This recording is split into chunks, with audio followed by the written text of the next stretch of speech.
1825년 데카브리스 혁명에 참여했던 젊은 귀족들을 1812년의 아이들이라고 부릅니다. 무슨 뜻일까요? 1812년은 나폴레옹이 러시아를 침공한 해입니다. 나폴레옹 군대는 러시아 원정이 실패하여 프랑스로 퇴각합니다.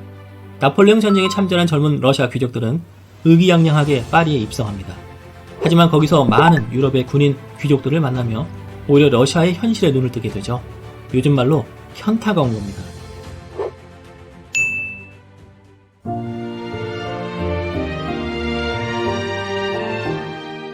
종횡무진 역사의 저자 남경태 선생은 러시아와 동양에 없는 것이 시민사회라고 말합니다.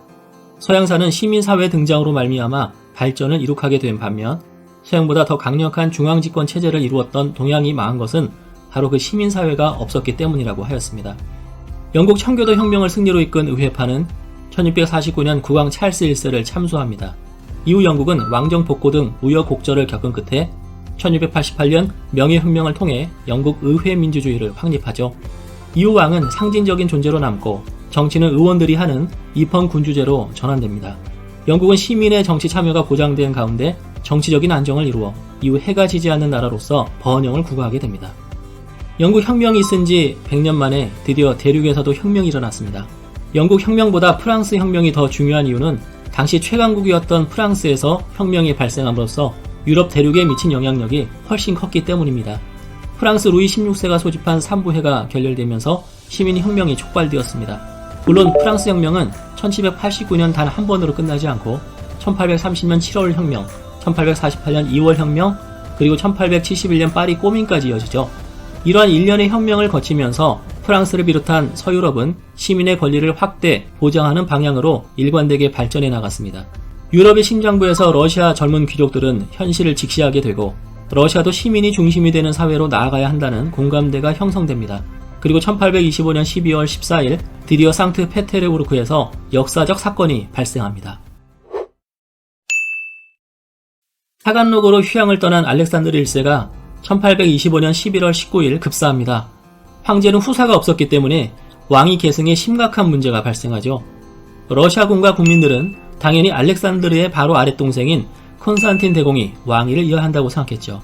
장교들과 근위대도 콘스탄틴에게 충성서약을 합니다. 이들은 대공이 러시아 제국의 왕위를 거절하지 않으리라 확신했습니다. 하지만 당혹스럽게도 콘스탄틴은 자신을 향한 근위대의 충성서약을 거부합니다. 그리고 왕위를 동생 니콜라이에게 양보합니다. 콘스탄틴은 폴란드 왕국의 통치자라는 점에 만족하고 있었으며 귀촌 상원이어서 왕위를 계승하기에는 결격 사유가 있었죠. 콘스탄틴은 러시아 귀국도 거부했습니다. 이 때문에 러시아에 왕이 없는 날이 지속되었습니다. 국민들은 불안해했습니다. 니콜라이는 형이 돌아오기를 기다리며 새 황제 추대식을 12월 14일에 거행하기로 공표하였습니다. 아직 누가 황제 자리를 이을지 확실치 않은 상황이었는데 말이죠. 근위대는 이미 콘스탄틴에게 충성맹세를 한 상태라서 상황은 미묘하게 돌아갔습니다. 비밀결사 지도자들이 이 상황을 이용하기로 작정합니다. 이때가 아니면 혁명을 성공시킬 수 없다고 판단한 것이죠. 이들은 니콜라이가 불법적으로 권력을 찬탈하려 한다고 선동했습니다. 이 혁명가들을 나중에 데카브리스트, 12월 당원이라고 부르게 됩니다. 이는 러시아어로 12월을 뜻하는 데카브리에서 나온 말입니다. 그들의 혁명이 12월에 일어났기 때문에 이렇게 명명되었습니다. 그들은 진보주의자들로 구성된 임시정부를 수립할 계획이었습니다. 임시정부는 자유민 계층의 대표자들로 회의를 구성하고 이 회의에서 국가 통치 형태를 결정하려고 했습니다. 그들의 목표는 입헌군주제와 농노제 폐지였습니다. 데카브리스들은 농노제 폐지와 더불어 군 복무 기간을 단축하고 정치 경제의 자유를 도입하려고 했습니다. 그들은 전제 정치를 끝장내고 공화정을 수립하고자 했습니다. 혁명가들은 근위대의 지지를 등에 업고 거사를 계획했습니다. 거사일이 다가올수록 조직은 두려움에 분열되기 시작했지만 거사를 늦출 수는 없었죠. 12월 14일 오후 2시 30분쯤 원로원 광장에는 3천여 명의 혁명군이 도열해 있었고 1만 2천 명의 총검을 찬 보병과 기병이 이들을 호위하고 있었습니다. 혁명군과 니콜라이의 군대는 오랜 시간 대치하였습니다. 추운 겨울 날씨에 그들은 서로 지쳐갔습니다. 니콜라이는 사격명령을 2번이나 내렸다가 번복하였지만 결국 사격명령이 떨어졌습니다. 총격이 시작되자 혁명군 대형은 순식간에 무너졌습니다. 혁명군 병사들과 수병들은 네바 강변을 따라 도주하거나 심지어 얼어붙은 강으로 뛰어들었다가 얼음이 깨지는 바람에 빠져주는 자들도 수두룩했습니다. 혁명군은 힘 한번 크게 써보지도 못하고 무너져버렸습니다. 그 후 6개월에 걸친 조사 끝에 봉기에 가담한 혁명가 120여 명이 유형과 사형에 처해졌습니다. 주동자로 밝혀진 파벨 페스텔, 콘드라티 릴리예프, 세르게이 무라비오프 아포스톨, 미하일 베스투제프류민, 그리고 원로원 광장에서 상트페테르부르크 총사령관이자 주지사인 밀로라도비치에게 치명상을 입힌 뾰트르 카옵스키 5사람은 교수형에 처해졌습니다. 데카브리스 혁명이 실패로 돌아감으로써 러시아는 길고 긴 어둠의 터널을 지나게 됩니다. 시민사회의 출현은 요원한 일이 되어버렸습니다.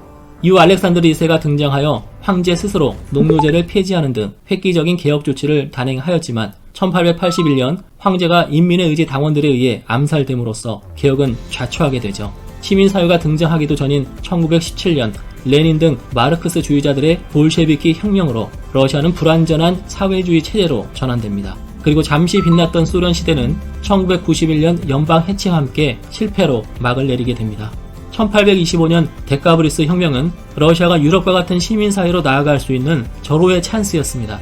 그렇게만 되었다면 우리가 러시아 전제주의에 대해 갖고 있는 어두운 시선도 많이 약화되었을 것입니다. 또한 공산당 독재와 스탈린 대숙청과 같은 인권유린과 암흑의 역사도 없었을 것입니다.